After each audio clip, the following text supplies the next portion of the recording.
Introduction aux Lamentations de Jérémie, le livre de Megillat Echa. Chers amis, Hashem Alechem Tihyou, Leorei Chaim Tovim Shanim Ne'emim. Environ un siècle avant la destruction du temple, règne Hiskiyahu HaMelech. Il est considéré par nos maîtres comme étant un roi tzaddik qui aurait pu être lui-même le Mashiach.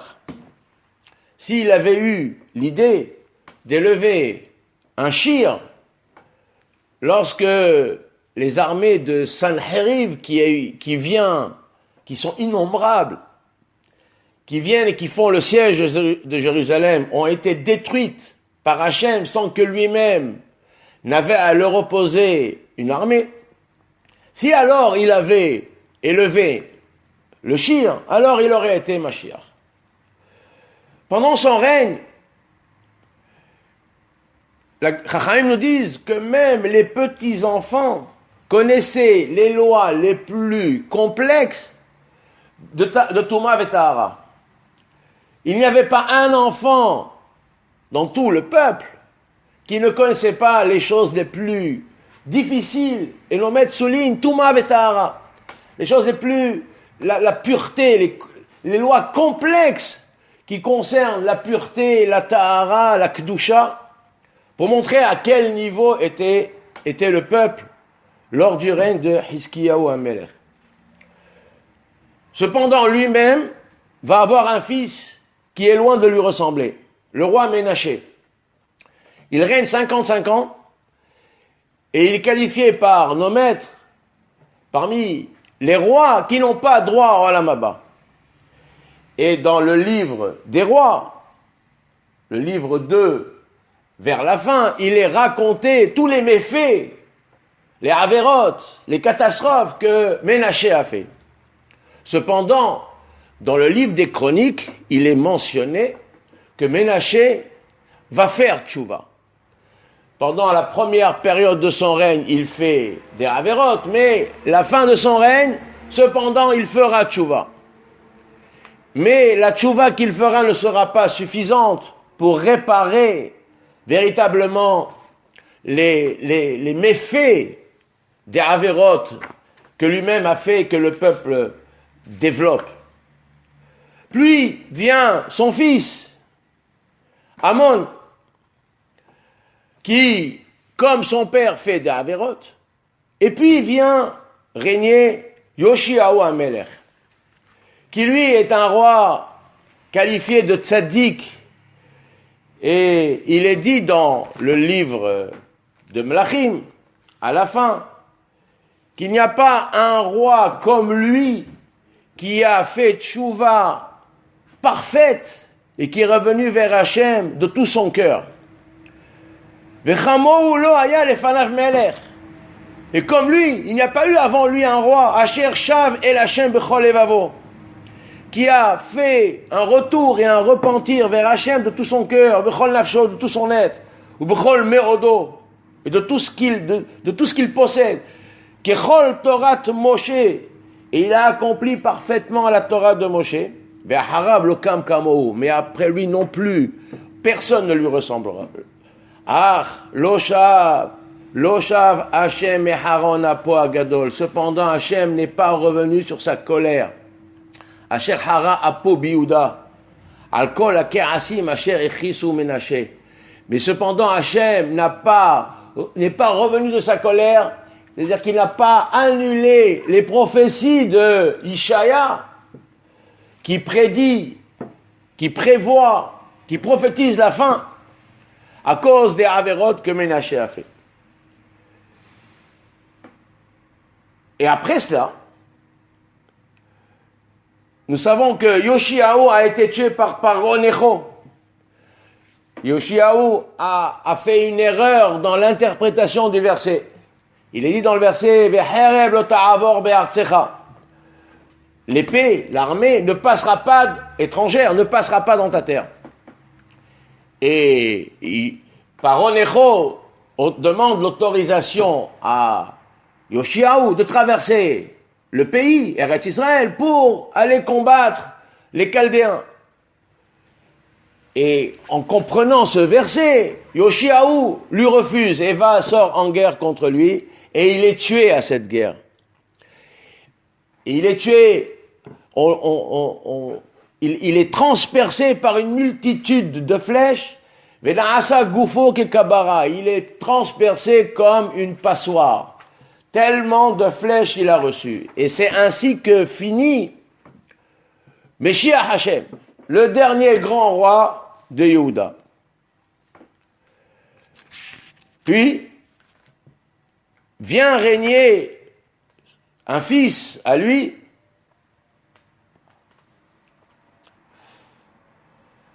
Eliakim, le fils de Yoshiaou. C'est Paron Necho qui le nomme. À partir de là, le royaume d'Israël va devenir un royaume vassal sous la tutelle de l'Égypte.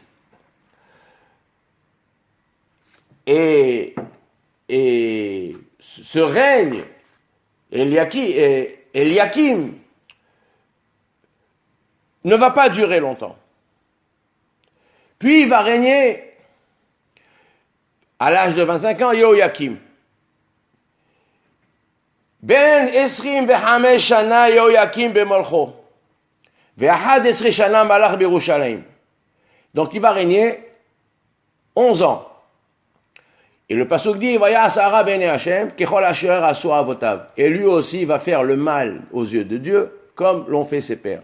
Beyamav, et c'est de son temps, Allah Nebuchadnezzar melech Bavel. Vayilo Yehoyakim eved shalosh shanim. Vayashov vayimrod bo.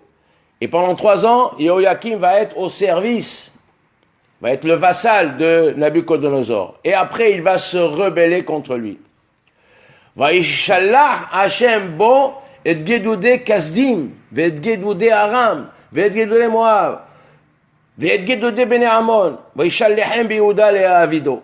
Donc à ce moment-là, Nebuchadnezzar rassemble une armée qui est composée de Chaldéens, de Aram, de Moab et de Ammon, et ils viennent faire le siège de Jérusalem, et ils prennent Yehoyakim. Vayimalo et Yerushalayim dam naki velo ava Hashem l'histoire. Donc ils ont massacré énormément de gens là-bas, dans ce combat, et Yehoyakim va mourir.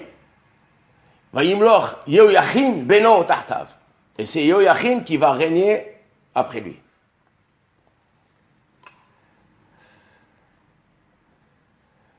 Et le pasuk dit, Ben shmone esre shana Yehoyachin bemolcho, ou shlosha chodashim malach b'Yerushalayim. Yehoyachin ne va régner que 3 mois.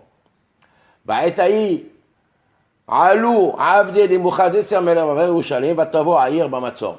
C'est à ce moment-là que Nabucodonosor va monter contre Jérusalem et va en faire le siège.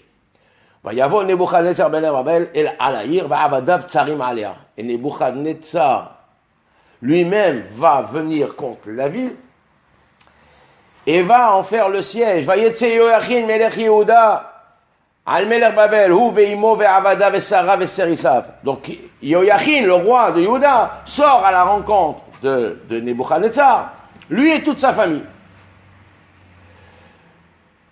Vayikach oto melech Babel bishnat shemone lemolcho. À la 8e année de son règne, il est emmené en exil. Vayotse misham et kol otzrot bet Adonai ve'otzrot bet Amelech. Et Nebuchadnezzar va piller tous les trésors qui sont dans le temple et dans la maison du roi. Vayekatzes et kol kele azaav asher asa Shlomo. Il a pillé, coupé, récupéré tous les objets en or qu'avait fabriqué Shlomo Amelech. Vayigla et kol Yerushalayim et kol asarim. Et il emmène en exil tout Jérusalem et tous les princes. Ve'et kol giborei hayil. Et tous les vaillants, les guerriers vaillants. Aseret alafim, 10 000 personnes. Ve'kol hacheresh ve'amasger, lo nishar zulat dalat am haaretz. Il ne restait en Eretz Israël que les gens simples et les gens pauvres. Wayagel et Yehoiachin, il amène donc avec lui en exil Yehoiachin, V'et em Amelech, et la mère du roi, V'et Neché Amelech, et les femmes du roi et toute sa cour. V'et kol anshe Ha'il shivat alafim, et 7000 personnes, 7000 combattants. Vayamlech Melech Bavel et Matania Dodo Tartav. Et le roi Nebuchadnezzar va nommer Matania, l'oncle de Yehoiachin, comme roi. Et il lui change le nom. Vayasev et Shemo Tzidkiyahu. Et il va le nommer Tzidkiyahu. Nous disent Chachamim, il lui fait une alliance. Il lui dit, Tzidkiyahu, ça veut dire Tatzdik Alecha et Adin. Si tu te rebelles contre moi comme l'a fait Yehoiachin, alors tu justifieras, tu seras responsable de ce qui va se passer. Ben Esrim va'achad shana Tzidkiyahu b'molcho. Il avait 21 ans au début de son règne.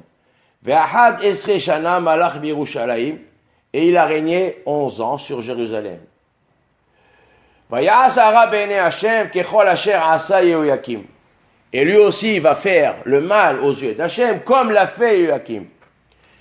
Ki al af Hashem aita b'Yerushalayim. וביהודה, כי השליכו אותם מעל פניו, וימרוד, צדקיהו במלך בבל. Et à cause du fait qu'ils font des avérotes, Akadosh Baruch Hu va mettre dans le cœur de Tzidkiyahu de se rebeller contre son maître, le roi de Babylone. ויהי בשנת התשיעית למולכו, בחודש העשירי. Et voici, ce fut la 9e année de son règne. Le 10e mois. C'est le mois de Tevet. Be'asor la Chodesh, le 10 du mois. Ba Nebuchadnezzar Melech Bavel ou Vechol Helo à Yerushalayim. Vient Nebuchadnezzar et fait le siège de Jérusalem.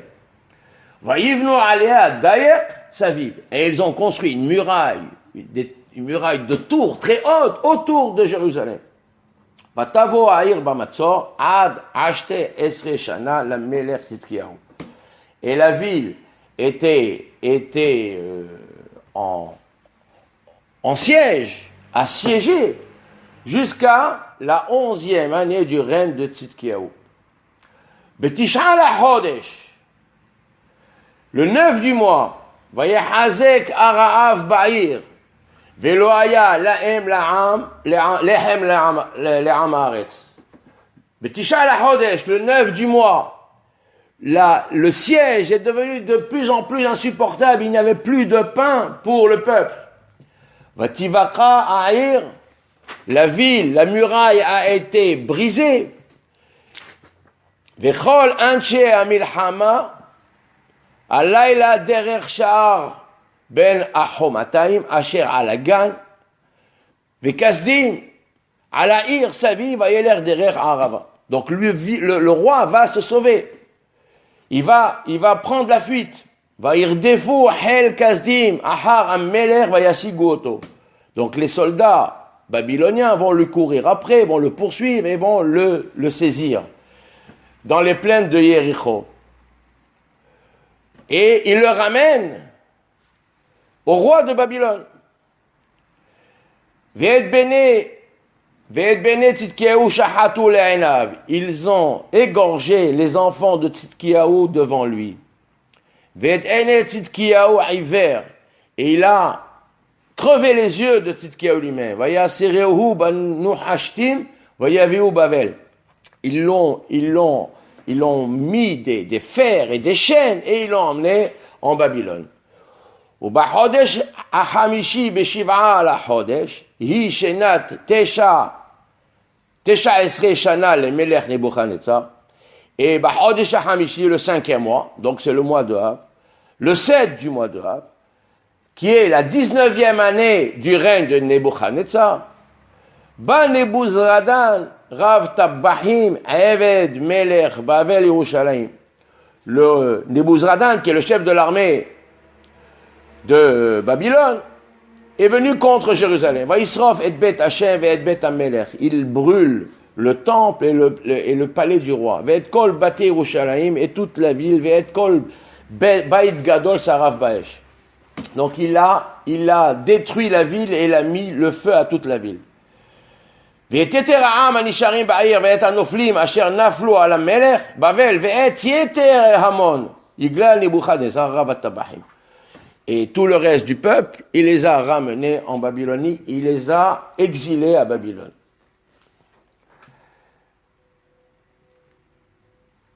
Le passouk continue, et là nous arrivons à la fin du livre des rois,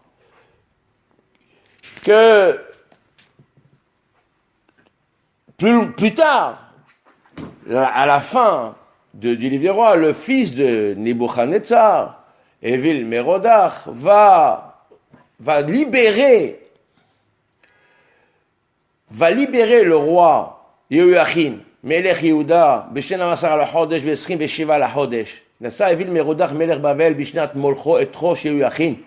Il le libère, Yehoiachin, qui avait été exilé avant, qui était en prison depuis avant que Tzidkiyahu ne règne, et il le libère, et il le remet, il le prend en charge.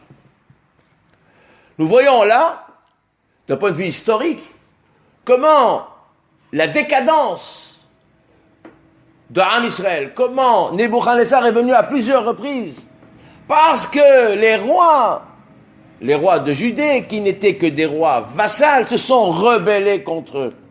Et pourquoi donc se sont-ils rebellés?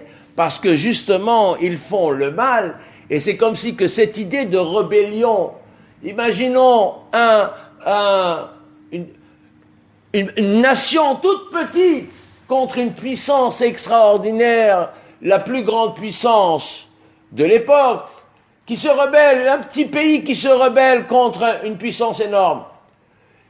Ce n'est pas rationnel. Pourquoi se rebelle-t-il contre lui?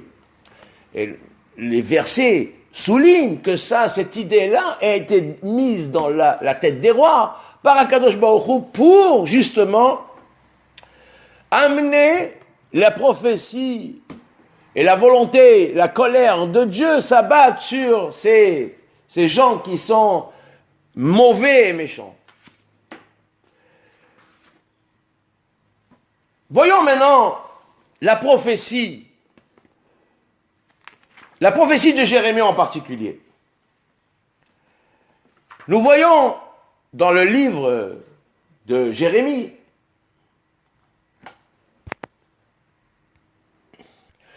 au début du livre de Jérémie, quand je vous dis, Jérémie, je t'ai choisi. Avant que tu ne viennes au monde, je t'ai choisi pour cette mission. Et nous allons voir que Jérémie, sa mission, c'est de reprocher, de réprimander, de mettre en garde et de prédire la fin terrible qui va se passer. Alors dans le livre de Jérémie lui-même, au chapitre 36, on va nous raconter comment le livre des Lamentations a été rédigé. Alors, il est dit dans le verset, dans la 4e année du roi Joachim, le fils de Yoshiaou, le roi de Judée, Akadosh Baruch Hu parle à Jérémie et lui dit, voici les versets. Vayi beshana reve'it leYoakim ben Yoshiaou melech Yehuda. Haya davar hazeh l'Yirmiyahu me'et Hashem lemor. Et voilà la parole de Dieu qui se réalise par Jérémie. Kar lecha megillat sefer. Prends un parchemin. Ve'katavta elea. Et tu écriras sur ce parchemin. Et kol hadevarim asher dibarti elecha al Israël ve'al Yehuda ve'al kol hagoyim. Et tu écriras toutes les paroles que je t'ai dites au sujet d'Israël, de Yehuda et de tous les peuples. Mais yom dibarti elecha mime Yoshiahu ve'ad hayom hazeh. Depuis l'instant où je t'ai parlé, la première fois, à l'époque de Yoshiahu. Oula yishmeu bet Yehuda ve'et kol hara'a asher anochi choshev la'asot lahem. Peut-être qu'ils vont entendre qui vont se repentir, la maison de Yehuda, au sujet de tout le malheur que je m'apprête à accomplir sur eux. Leman yashuvu ish midarko ara'a vesalarti la'avona mul hatata, afin qu'ils fassent tchouva, qu'ils se repentent, qu'ils s'amendent et que je leur pardonne toutes les rébellions et toutes les fautes qu'ils ont fait. Le pasuk continue et dit Vaikra Yirmiyahu et Baruch ben Nereya Vaikhtov Baruch mipi Yirmiyahu et kol divrei Adonai asher diber elav al Megillat Sefer. Et le scribe qui est Baruch ben Nereya, le Talmid de Yirmiyahu, c'est lui qui écrit. Vaïtsavé Yirmiyahu et Baruch les morts. Et Yirmiyahu ordonne à Baruch en disant Ani atzur velo uchal lavo bet Hashem. Je ne pourrai pas venir à la maison, au temple. Ou bataata vekarata bemgila asher katavti mipi. Et tu vas aller leur lire le jour où il y aura un rassemblement dans le temple. Tu iras lire ce livre-là que tu as écrit. Et Baruch va, Vayaz Baruch ben Nereya kechol asher tzivahu Yirmiyahu. Donc c'est ce que va se passer. Et là, Baruch lit les prédictions terribles qui vont se réaliser. Et c'est alors que les uns racontant aux autres, cette histoire arrive aux oreilles du roi. Et le roi lui-même, Yehoyakim ben Yoshiahu, Melech Yehuda, lui-même veut entendre. Alors, Vaïhi Bashana Hamishit le Yehoyakim, ce fut la 5e année du règne de Yehoyakim, le fils de Yoshiahu, Melech Yehuda, Bachodesh HaTishri, Karut Tzom Lifnei Hashem. Donc, ce jour-là, ils ont fait un jour de jeûne. Et le peuple entier s'est rassemblé dans le temple. Vaikra Baruch Basefer et Divri Yirmiyahu Bet Hashem Belishkat Gemariyahu Ben Shafan à Sofer. Donc là, le rassemblement est parfait, il y a beaucoup de monde et Baruch lit les prophéties. Et à ce moment-là, donc comme nous l'avons dit, de fil en aiguille, les uns racontant aux autres, les paroles, ces paroles-là, ces prophéties-là arrivent aux oreilles du roi. Et quand le roi convoque alors Baruch et il lui dit « Tu dois me lire, moi aussi je veux entendre ce que tu as lu. » Et c'est alors que le roi rentre dans une grande colère et déchire le livre et le jette au feu.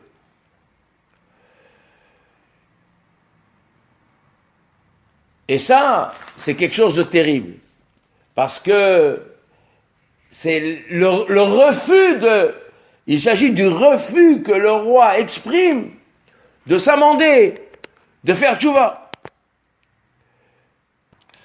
Donc le verset dit Ve'amelech yoshev et Horef b'chodesh HaTishri. Le roi est installé dans sa maison d'hiver, le 9e mois. Ve'et ach lefanav mevo'eret, et le foyer, la cheminée chauffe, le feu est allumé. Vayiki kro Yehudi shalosh delatot ve'arba'a yikra'ea beta'ar as-sofer vayashlech el ha'esh. Donc à ce moment-là, quand Yehudi lit devant le roi saisit le parchemin, le déchire et le jette dans le feu, et il est complètement consumé. Et il est dit là, velo pahadu velo qaro et bigdehem amelech vechol abadav hashomim et kol hadevarim haele. Et là non plus le roi ni les gens de sa cour qui ont entendu ces paroles n'ont déchiré leurs vêtements et ça ne les a pas dérangés. Et après cela, il est dit plus loin, Vaïhi devar Hashem el Yirmiyahu. Et la parole de Dieu est venue chez Yirmiyahu et il lui dit, après que le roi ait brûlé la Megillah, que Baruch avait écrit, il lui dit, Shuv ka'alecha Megillah heret. Il dit, prends un autre parchemin. Urtov alea et kol hadevarim harishonim asher hayu ala Megillah harishona. Et réécrit tout ce qui était marqué dans la première Megillah. Asher saraf Yehoyakim melech Yehuda, que Yehoyakim a brûlé. Ve'al Yehoyakim melech Yehuda tomar, et au sujet de Joachim, le roi de Juda, tu diras, Ko Amar Hashem, ainsi parle l'Éternel, Ata sarafta et Megillah azot, toi tu as brûlé ce livre-là, les morts, en disant, Madoua katafta alea, les morts, Ko bo yavo meler bavel vishit et haaretz. Pourquoi donc as-tu écrit, toi, Jérémie, de telles paroles que le roi de Babel va venir et va détruire le pays? Bo yavo meler bavel vishit et haaretz azot, vishbit mimena adam ou behema. Il va la désoler. La reine Ko Amar Hashem. Joachim Melech Yehuda lo yoshev al kisei David. Que Joachim n'aura pas de descendants qui seront assis sur le trône de David. Venivlato tiye mushlechet la horev bayom ou la kerar balayla. Son cadavre sera jeté, sera jeté au froid. Ba horev, la horev bayom ou la kerar balayla. Il y aura devant la chaleur et sera la nuit jeté au froid, à la neige.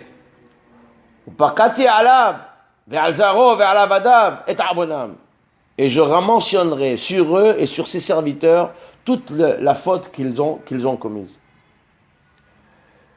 Donc c'est ainsi que après cela, donc lui il s'est rebellé et après cela il a été changé. Donc Tzidkiyahu, le roi de Babel, donc va nommer Tzidkiyahu après cela à la place de Joachim. Ça c'est l'introduction du livre. Maintenant, qu'est-ce qu'il y avait écrit dans la première Megillah? Alors nous disent les maîtres qu'il y avait écrit juste le premier chapitre de Echa. Et après, dans la deuxième Megillah, c'est les 4 derniers chapitres de Echa qui ont été complétés. Et dans cette Megillah, nous voyons la lamentation terrible de Jérémie. Alors Jérémie, il a 2 facettes, il a 2 périodes dans l'attitude de Jérémie. Avant la destruction et après la destruction. Avant la destruction, il parle durement sur Israël. Et il leur reproche leur attitude. Il les met en garde. Il parle avec dureté selon la mission que Dieu lui a conférée. Cependant, après la destruction, c'est Jérémie qui accompagne les exilés, qui les lâche pas, qui va avec eux, qui les soutient. Et là, Jérémie va se lamenter sur le sort que subissent Am Israël. Là, Jérémie va parler de Am Israël comme étant ceux qui subissent. C'est comme si que les fautes, les avérotes, tout le mal qu'Israël a fait a été oublié. Après la destruction, il y a une attitude de compassion de la part de Jérémie sur, d'une part, la destruction même du temple, l'exil de la Shekhinah, la souffrance d'Israël et le dévoilement dans cet exil terrible de la force de Emouna que Israël va exprimer pour Akadosh Baruch Hu et sa Torah. Ceci est une introduction pour bien comprendre le texte de la Megillah. Nous allons voir que les chapitres de la Megillat Echa sont composés chaque fois de 22 lettres qui sont et il suit un ordre de l'alphabet, Aleph, Bet, Gimel, de telle sorte que vous, Am Israël, vous avez transgressé les 22 lettres de l'alphabet par lesquelles Akadosh Baruch Hu a créé le monde. C'est avec les 22 lettres de l'alphabet que Dieu a créé le monde. Istakel beoraita ubara alma. Akadosh Baruch Hu a observé la Torah, s'est inspiré de la Torah et a créé le monde par les 22 lettres de l'alphabet. Et vous, Am Israël, vous avez détruit ce monde-là. Et le temple est le microcosme du monde, du grand monde de la création. Comme nous disent nos maîtres que Betzalel, qui a construit le Mishkan, savait composer les lettres par lesquelles Hachem a créé le monde. Donc le temple a été détruit parce que vous avez profané, transgressé, trahi les 22 lettres de l'alphabet. Et le fait de lire cette Megillah doit nous donner, et c'est une lamentation, non seulement sur le sort qui nous est réservé, sur la longueur de l'exil, sur la souffrance, le massacre des justes, la destruction du temple, la terre d'Israël, le pays d'Israël est désolé, il n'y a plus de sages, il n'y a plus de population, et le pays est livré, va devenir un désert. Et c'est la Rahmé Shamaim, c'est à travers la prise de conscience de ces faits, de nos défauts, que Akadosh Baruch Hu va avoir pitié et va faire jaillir la lumière pour que Behemet, Bimhera Biamenu, comme nous l'avons constaté de notre temps, le retour des enfants sur leur terre, et qui n'est qu'une étape, et Be'ezrat Hashem, le Malchut Bet David qui va se rétablir par la venue du Mashiach, Bimhera Biamenu, Amen. Baruch Adonai Le'olam, Amen ve Amen.